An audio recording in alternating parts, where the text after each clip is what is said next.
Alright, good evening. We're gonna make some Spanish red beans. Hopefully this is gonna be very fast, so I'll try to limit my ad-lib. Okay, so we start with a little olive oil. That thing burns very fast, so you need to move quickly. Actually, we're just gonna use it to create some oil for our ribs, no? So this is basically liempo or pork ribs that we boiled together with the beans. So this is already pre-boiled, but we just want to brown it a bit, okay? So you don't really want to fry this. You simply want to brown it, okay? Sorry, now let me take off my mask. No wonder my audio was muffled. We're safe inside this house. Okay, so right now we're just browning this. I think this is about 1 kilo of pork belly, which we boiled or pressure cooked together with the beans. Right? That's why you see it's got a bit of a reddish color already. Okay. Now, when you do this, it also helps or prevents your meat from breaking apart because sometimes it's too soft na. Okay? There you go. So we want to season that a bit. So we're gonna put some salt and pepper. A little salt there.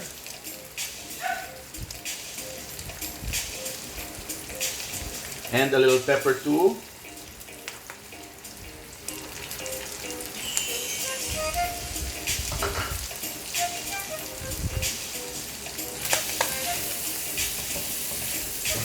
There. Now you're starting to see it improve in color, right? There. Okay, now we'll introduce our normal stuff that we use for sauteing. But before that, I remember, instead of using chorizo, I actually used, this is Papa Chad's Ilocos longaniza. Alright, so yan. That's longanisang Iloco that Yaya Gina had already, fried. And we just sliced it into small pieces. It should take the place of your chorizo because it's very, very flavorful. So, it gives it a little Filipino, twist. Alright, next, we're now going to put our garlic. So we're making gisana basically, right? So we browned our proteins or our meats first.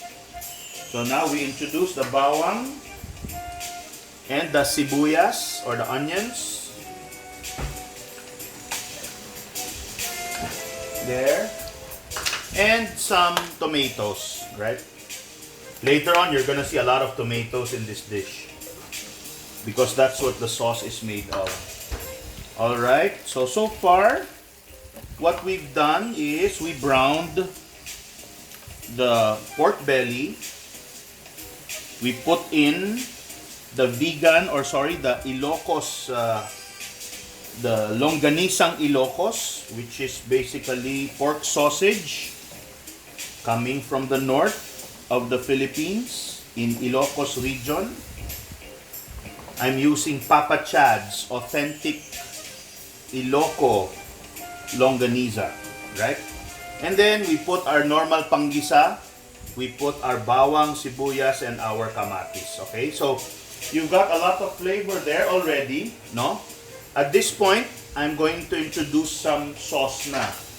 So we're gonna try putting this. I'm using Doña Elena. Okay, these are diced tomatoes. Yan. So, there. I'm using 2 cans, no? So that's a 400 gram can and another 400 gram can. Yan. Okay, so now we have 800 grams already. of diced tomatoes. Yan. Okay, now we don't wanna crush these tomatoes. There are crushed tomatoes. I bought diced tomatoes, so we want the tomatoes to survive, huh? So we're not gonna stir it too aggressively. Okay. Now let's add more olive oil. Throughout this dish, since it's a Spanish dish, we're gonna add a lot of olive oil. Okay, so just to make sure nothing sticks at the bottom and to make sure that it's as rich as we want it to be. Huh?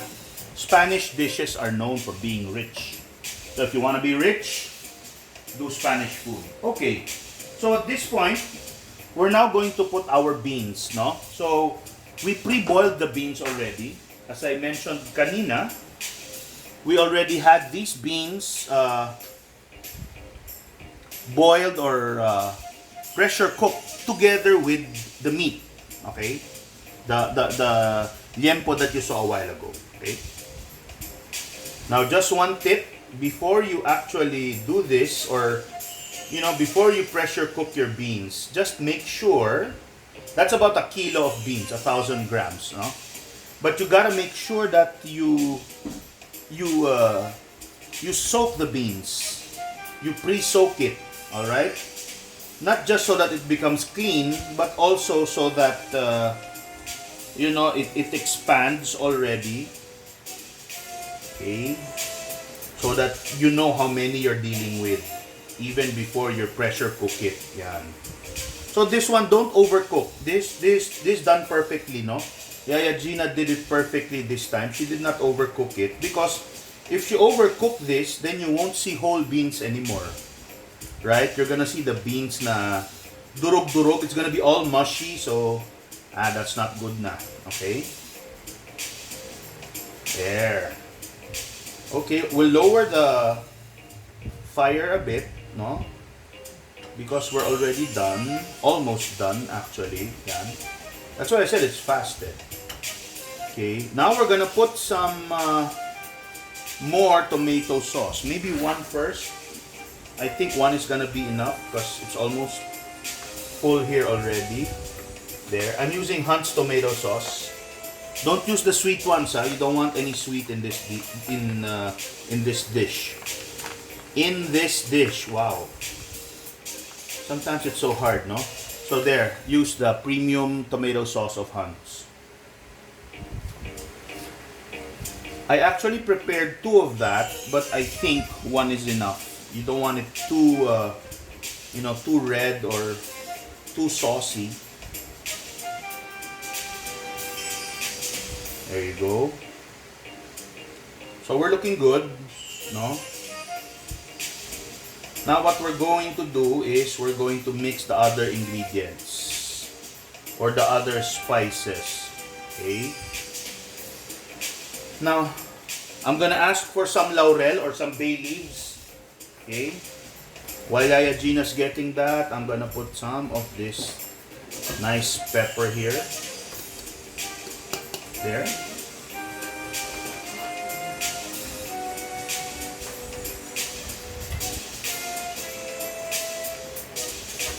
Okay. And then maybe, I'll say maybe 2 or 3 bay leaves would be good. Try to get the big ones because you don't want people to bite into this unaware. Okay? You wanna make sure that you warn them that there's a bay leaf there. You don't want that stuck in their teeth or something. Anyway, 4 of them will go a long way in terms of enhancing the flavor. Yan. Okay. Almost there. Now, we're gonna put, for more taste, we're gonna put some Lee & Perrins Worcestershire sauce. But before we do that, while Yaya Gina's getting it, we're gonna get some white wine vinegar here. You see, you always want vinegar and olive oil every time you're making Spanish beans, no? Whether it's white beans or red beans, you gotta have vinegar there and olive oil. Those are the 2 main, ingredients that give it a very distinct Spanish flavor. Then of course you get your Lee & Perrins. I call it Lien Parents because it's so hard for other people to pronounce Worcestershire sauce. Not for me, obviously, but for others. So, there. So if you're having trouble pronouncing it, just call it Lien Parents. Okay? There you go. Almost done, guys. Huh? We're doing good time here. I'm just actually stretching it na lang. Okay. Now, if I can have some Spanish paprika. Huh? I have some hot paprika here. It's actually smoked paprika. Okay. This is my favorite ingredient that I got. I think I got this from... Where did I get this? Santis, I think. One Christmas ago. But there. Gives it that distinct Espanol flavor, huh? So you get yourselves one of these. Okay. And now I think we're ready for tasting. So I'm going to just need one of this na, kasi may butas to, di ba? Yung ganito na walang butas. Yeah, that's what I need. Okay. You know, I don't know what things are called, so, right? So, I need something like this na walang butas. That's the problem. When I don't know what it's called, I can't tell Yaya Gina what to get tuloy. So, there you go. I'll call it a giant spoon. Sige, pwede na.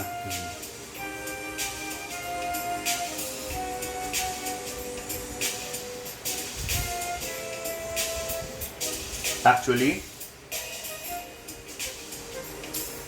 you know, sour-wise, it's there. Huh? I just need, I need a little kick in it. So, I need some salty, no? And, I wish I could put spice, but Mom's gonna try this, so I'm just gonna use this. Some salt. We will assault it a bit.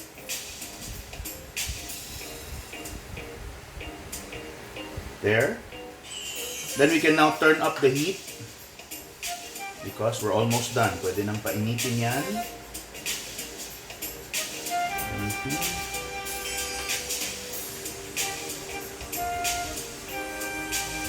Okay. Check the under because you don't want any sokarat here, huh? You don't want any burned stuff underneath. There you go. Take a look at it now. Whoops. Careful when you mix it though, huh? Because it's full to the brim. There you go. So one final taste test before I end this.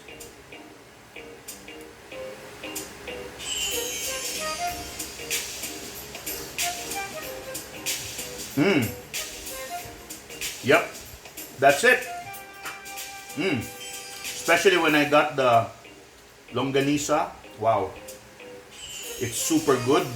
And with that, I think we're done.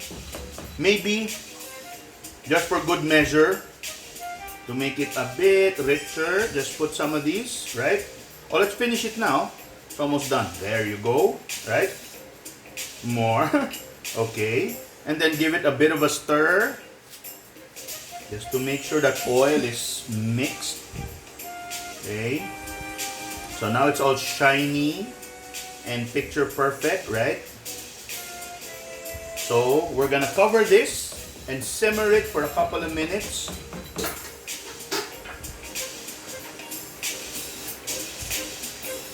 Alright, just cover it like that, and there you have it, guys. That's our Spanish red beans with Papa Chad's Ilocos longaniza and the rest of the stuff that you saw me put in there. Alright, I'm gonna save this, so for those of you guys who wanna do it, just subscribe to the YouTube channel and watch it and let me know how it goes. Alright, bye-bye!